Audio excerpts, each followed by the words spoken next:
I'd like to call the governing board meeting to order for Liberty Elementary School District today, Monday, August 14th, 2023.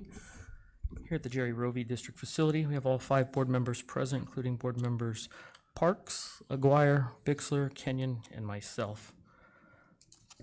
Next item will be the Pledge of Allegiance. Board member Bixler, can you please lead us?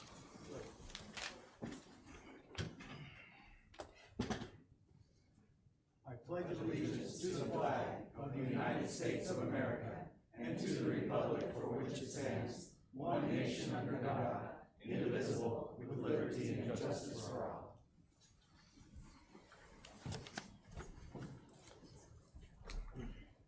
Next item is 1.3, approve the regular agenda.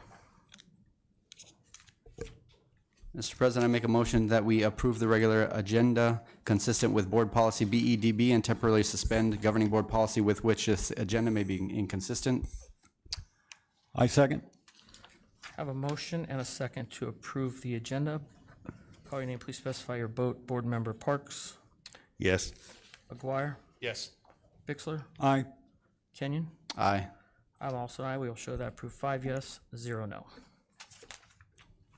Next will be item 2.1, beginning of the year report. Dr. Monroe. Yeah, President Todd, members of the board, we're in our second week of school. All things considered, it has been a very, very positive beginning. A few HVAC issues to work out, which we're trying to be ahead of, but a lot of families that are very happy returning to school. Drop off, pick up, traffic, making sure we have teachers in all of our classrooms. As you see in the board report, the enrollment on the last day of school last year was 4,532. As of August 10th, which was last week, the district has 4,572 students enrolled. Typically, the district experiences a 5 to 10% decrease in enrollment, I've been told, after about the first 10 days of school as a result of the 10-day drop requirements for students who do not attend within the 10-day period. So as of right now, we have all our school offices calling all the families to make sure we have students accounted for. I'm sure there's some students who haven't reported. Maybe they were surprised with school starting. Maybe they're on a family reunion. Arizona does start school pretty early, so there could be a lot of reasons. So we're trying to hunt down all of our students. The first day of school, there was 4,242 in attendance, and approximately almost 7.5% were either absent or no show on that first day of school, and there's a lot of reasons for that. So just so the board is aware, we monitor attendance and enrollment every day. We want to be able to balance classes, hire additional staff, and probably week 2 or 3, we'll have definitely a better idea of what the enrollment's going to be. It's still a little early, and we're still trying to answer those questions, but probably by the next board meeting, we'll have a better idea of how our enrollment is. But overall, I've been able to be out at the sites and receive compliments from staff and some of the parents that I've interacted with about a very smooth overall beginning to school. So I always knock on wood as we try to be ready for all the different things that happen. But I think beginning of the year report has been very positive, all things considered. Mr. President, if I might ask a question. You may. Dr. Monroe, I don't think this happens as much here as what I'm used to, but normally we used to pick up a little bit after Labor Day. Again, the calendar being kind of interesting that we do start quite a bit earlier than a lot of other places. And so we saw quite a few rolling in after Labor Day. I'm not sure that's true here. Have you had an opportunity to look historically to see? Sure. Let me kind of look to my principals in the audience. I've heard that there's definitely an uptick that seems to happen in Arizona school districts, where sometimes if you move from out of state, you don't realize that school starts in August. You're waiting for after Labor Day. So principals in the audience, have you found that to be after Labor Day, you're finding a uptick in enrollment? Has it been not so much? January. So probably the next few weeks, Board Member Bixler, we should be at a pretty good spot. Any further questions? Okay, thank you. Move on to item 3.1, governing board report. Board Member Kenyon, would you like to start? Sure. First, I would just want to tell all the families and staff, welcome back. I mean, it's an exciting time. Seen a lot of I mean, my kids are super happy to be at school. I've seen a lot of hugs and a lot of smiles and grabbing onto the old teachers that they had last year, and just, you know, a lot of love going around in the district, and I'm so happy and appreciative to see that. You know, I'm just looking forward to all the success that we're going to see come out of this district. There's going to be a lot of good stories, and I'm very looking forward to that. So. Yes, Mr. President, I also would congratulate the staffs and the faculties on all the campuses for getting the doors open and getting the kids into the classrooms. It was a good start. It was really, really easy from what I could see of it. So congratulations on getting that done and getting us started. Congratulations, great deal. But now is really the hard part. Now is the hard part. We got kids in the classrooms learning. We got teachers in the classrooms teaching. Now comes the race. And what our race is about is making sure we can get as much knowledge and skills for our students as they can get so they can be successful next year. There is never enough time. We are out of time already, so it's going to be a race. So good luck. I know you're going to do it. I look forward to a great year. So thank you for being here. Nothing. Okay. Board Member Parks? No. Okay, I just have a couple things. I've apologize, I have not been present for the last couple of meetings. I've been traveling the last 2.5 weeks for my day job, which is a little rare to do that much so fast. But opening day, we had Mayor Osborne from Buckeye and Mayor Pizzilla from Goodyear out here at our district, helping out, doing some crosswalk duty, I believe, and being a part. I think that's the first time we've had the mayors in our district since I can remember. So Dr. Monroe and I had talked about this early on. I said, let's invite those guys. Mayor Pizzillo goes to a lot of other schools all the time. Mayor Osborne likes to do the same. I'm sorry, Osborne. So I just wanted to thank both of them for being here and taking a part. We've talked to them. I saw Mayor Pizzillo a few nights ago, and he just really couldn't say enough great things about what's going on at Liberty. So they're recognizing that, they're noticing it, and I think that's important for the future of our district as we sit here in some of the fastest growing cities in the country. So with that, welcome back to our teachers. It's an exciting time for our students, our staff, for the board. We started this year with basically a full house of staff and teachers, and I would commend everybody who was a part of that. I think we have one teacher that we haven't quite filled yet, but without that, that's amazing. That has not happened in a long time. So it's exciting. It's important for the children. And the last and probably most important thing now is I attended a meeting with Dr. Monroe late last week with the City of Buckeye Engineering Department. As we look at the transportation facility being built, there's a long history of this campus and being in the county, and then Liberty School Road was part of the county. This campus here became part of the city. Part of those parcels over there are city, part of them are county. But at the end of the day, the county gave up Liberty School Road to the city and let them take over that road. The challenge to that is that brings a little over $2 million worth of improvements that we have to do over there to be up to code. That's a large bill, and it's much larger than when that was originally discussed a few years ago. So with the help of Ms. Strickler and Dr. Monroe, we met with the City Engineering Department, and I think we've got some different ideas to bring forward to the board here, probably at the next meeting to look at how we want to handle that. But I think for people to understand up front, developers are always required to build roads and sidewalks and those sorts of things when you come into a community, and they see us as a developer over there. The difference is developers can set the price of the house. So when you buy that new house, there's X thousands of dollars that have been included in your bill to pay for that. It doesn't work that way for the schools. We can't charge more. We don't raise taxes. We're just stuck basically taking that kind of out of the classroom or trying to do it a different way. So I'm very encouraged by the city staff. They were very accommodating to us. I think we've got some plans that are still kind of going through some review at the staff level, but they did welcome us with really what seemed to be a great open mind, and that was important because I really thought we might be heading in for a battle and an expensive one. But I think we're going to be able to come up with some solutions, at least short term. Make no mistake, eventually we're going to have to put sidewalks and street lights and make that thing look like Main Street. But temporarily, I think we'll be able to get around it. There's some options for the board. So With that, I think that wraps up our board updates. We'll go to 4.1, which is the guidelines for public comment. Are there any? Oh, we got a couple.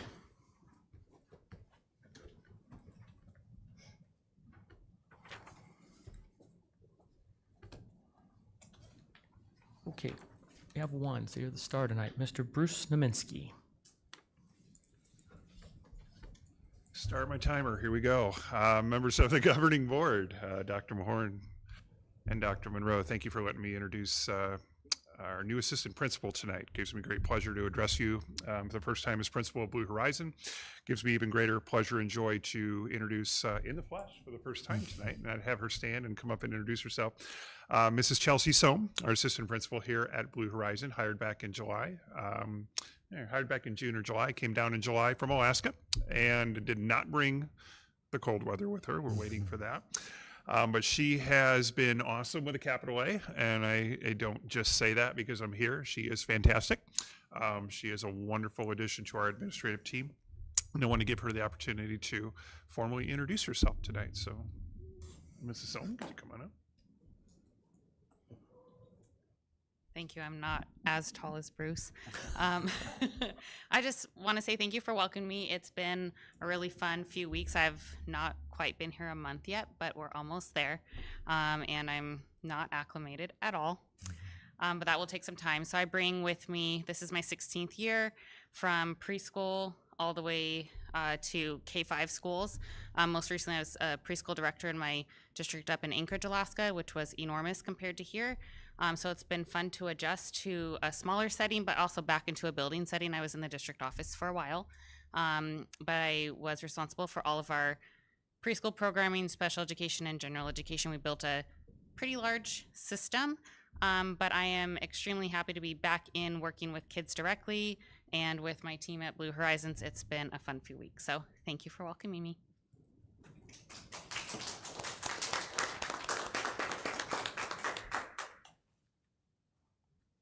Okay, our next item on the agenda is 5.1, the consent agenda. Is there anything members would like pulled? Can I have 5.9 pulled?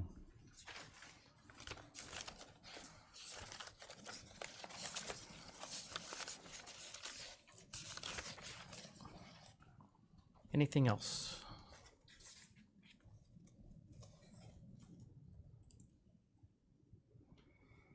Okay, hearing none, I'll take a motion to approve the consent agenda with the exception of 5.9.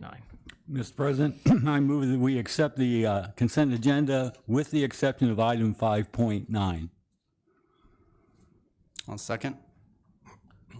A motion and a second. When I call your name, please specify your vote. Board Member Parks? Yes. Board Member Aguirre? Yes. Board Member Bixler? Aye. Board Member Kenyon? Aye. I'm also an aye. Will show that approved 5 yes, 0 no. We'll move to 5.9, which is approval of Arizona Department of Administration School Facilities Division Building Renewal Grants. Ms. Strickler. Actually, I just pulled this. I just wanted to have a quick discussion, if that's okay, That's fine. President. All right. This includes talking about some HVAC replacement systems, and I'm very happy to see these on here. I just wanted to I had a number of complaints through the Meet the Teacher night that there were some very warm buildings, very warm rooms. My exclamation, I think, was that typically the timers go off when the kids leave, and usually that time is set before, the afternoon when we had the parent-teacher meeting. So if administration, Dr. Monroe, you can speak to that a little bit, and if we've got that issue resolved. Well, I don't know if HVAC, Board Member Kenyon, HVAC is ever quite completely resolved, especially in a heat wave, but I think we're in a better spot. We do have some rooms that are certainly a lot more humid than others. There are principals that I've communicated with directly. Sometimes the welcome back is a little misleading when you have a door opening, 1,000 times with people coming in and out of the building. Sometimes it fluctuates a little bit, but I know at Las Brisas, I know at Liberty, there was some HVAC that we had to follow up on to make sure our teachers and students are at a comfortable level, and we're still there. But there were a few complaints that night, and again, it's hard when people are coming in and out of the building. this item here, 5.9, one thing that the board noticed at the bottom is I authorized those repairs to happen sooner than later. And so I was hoping the board would give me some grace because the board acknowledges those, but we wanted to move on them very fast. And I want to say, Beth, those were probably taken care of this last weekend, a lot of those repairs to the AC. So it's never perfect on the AC. And, you know, to you, Member Kenyon, 72 may be a great set point for you, and for me, it's 69 or 74. And so, but I think we're in a better spot, and teachers know to communicate with their principals if there's something we need to look at. We do have some backup systems in the place, but it is a priority. Last week, it was a priority to try to make it right. So overall, I feel very positive, but again, I'm not naive. I understand that there were little issues here and there, and teachers having to put fans in the room at time when the humidity is really high. So I saw that Saturday might be 94 degrees. So all of those things, don't anyone fall out of their chair. All of those little things help with our HVAC systems running nonstop. So I'm not surprised, and I appreciate you reaching out to me to let me know about some of those so that we could get on those. And so every day we're trying to get those AC systems to be good for our teachers. So I appreciate that. And really why I'm bringing this up is more for the public. There's a number of parents that have reached out to me, and some staff that I've discussed this with. And our biggest concern that night was when the kids come on Monday, how hot is it going to be? Now, I do want to say a follow-up to this is I've heard that so far we've had very few HVAC issues since the kids have been in the room. So I'm very grateful for that, but I thank you for that. I appreciate it. yeah, you're welcome. And there was still up to the last minute. If you may have noticed, we were cutting lawns before the parents. We were working on HVAC, so there was a lot of stuff going on there, and the principals know what I'm talking about. So there were some systems that maybe shut down. I know Mr. Bogart at Westar, we had that issue where we had to go and turn on the ACs because there was work happening that day.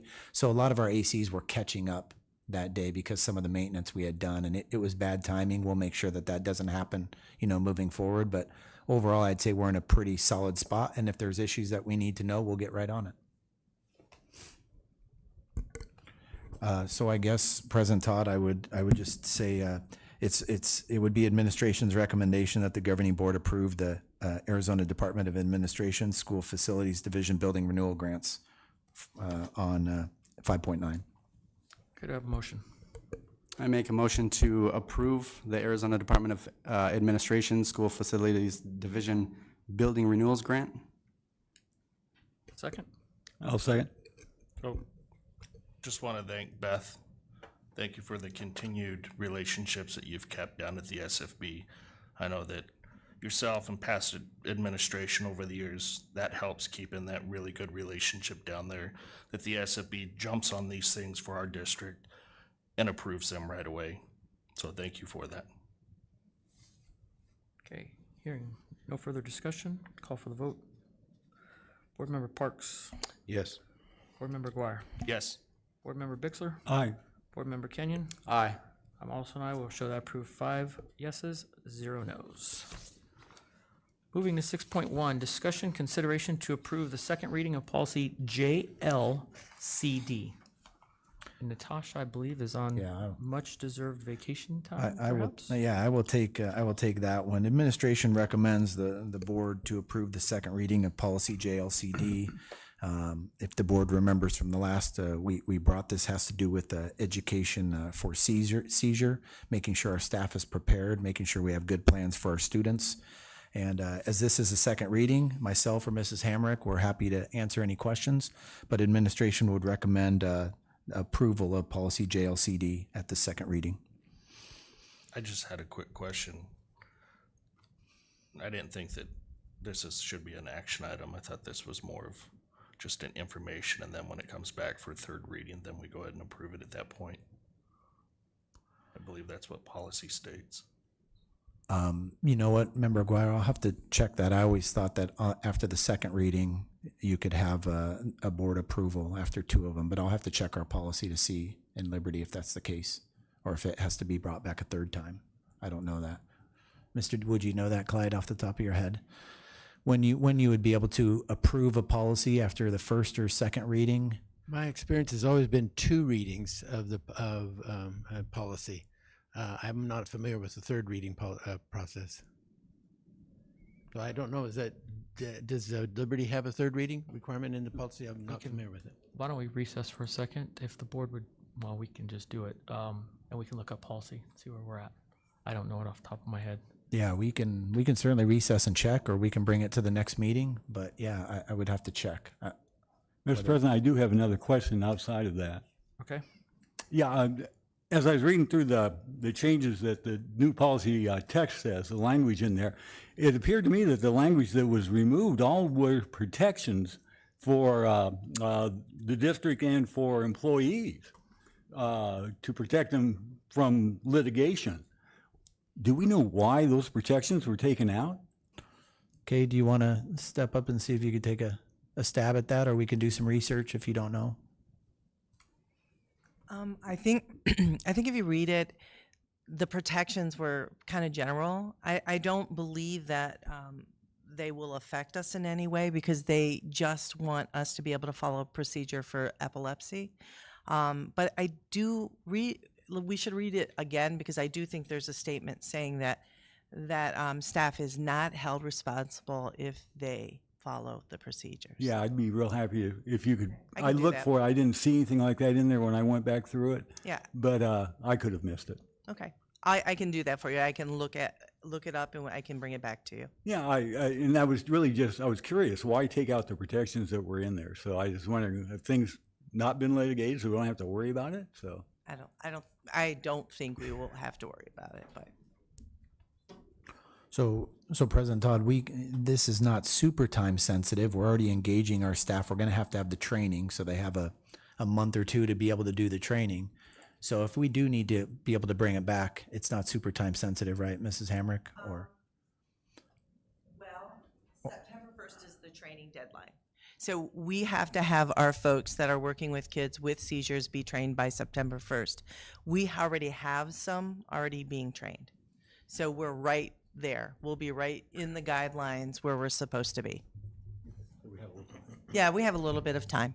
I stand corrected. It's 2. did you find it? Yep. PGB. Okay. Okay, you were quicker. I was looking really fast. You were quicker than I was. Sorry, which policy? GB? BGB. BGB, okay. Okay, with that, we've clarified that, so we can't take the vote on it. Board Member Bixler, you had some questions. I guess it'll be up to the board to decide if we want to motion this now. Just brings forth. I brings us the policy. wouldn't expect my questions to hold this up any. And we'll follow up, make sure you get an answer to that. Okay, hearing that, I think we can take a motion.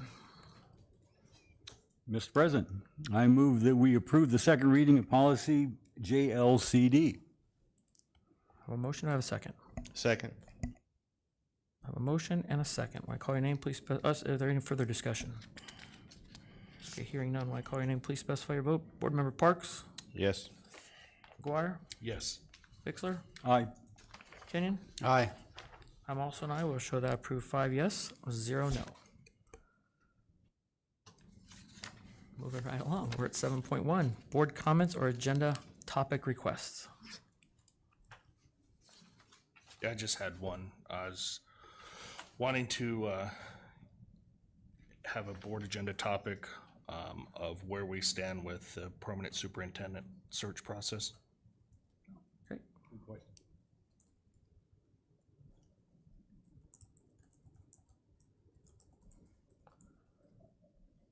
We can do that. Anything else? All right, I just have one, back to the HVAC issues. Can we, I would just request staff maybe send a very, very short kind of one answer survey out to all our staff members at all the campuses just to see. I have heard some campuses at Liberty are very cold and the one right next to it is hot. Some people are busy teaching, doing stuff and maybe not have given full feedback, but let's make sure we got a lot of money in these schools and we've had problems the last 2 years with the HVAC at Liberty. So I know when I walk into Costco with that big door open, it's still cold all the time, whether it's monsoon, whether it's winter, it's freezing in the winter. Maybe that's their problem. No, actually they keep it pretty inviting, but there's buildings all over the place that are cool. So we've spent a lot of money. Our buildings should be cold if they need to be, or at least comfortable, and we shouldn't be having to bring in extra fans and that sort of stuff. With the school was designed without those fans and without a lot of extra clutter in the classrooms. So if we could just get that done really, really quickly, that would be great.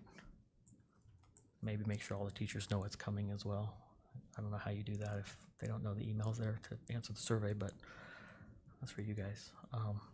But just to make sure we're on the up and up all the way around, and it's right in every classroom, and if we need to do some adjustment, we can do that. Gotcha. Okay, hearing none, no other court requests or topics. We'll move to 8.1, board meetings. We've got August 28th as a regular board meeting. Are we gonna try to, we may be doing a work session on Liberty School Road, right? We're deciding what's best for Yeah, that? probably at 4:30. Okay. And I put that in the board update, but likely to have a study session. Yes. Okay. September 11th, this meeting has been canceled. If we need to schedule something, the board did agree we could do it on a different date. Then we have September 25th, the regular meeting, October 9th, and October 30th, regular board meetings.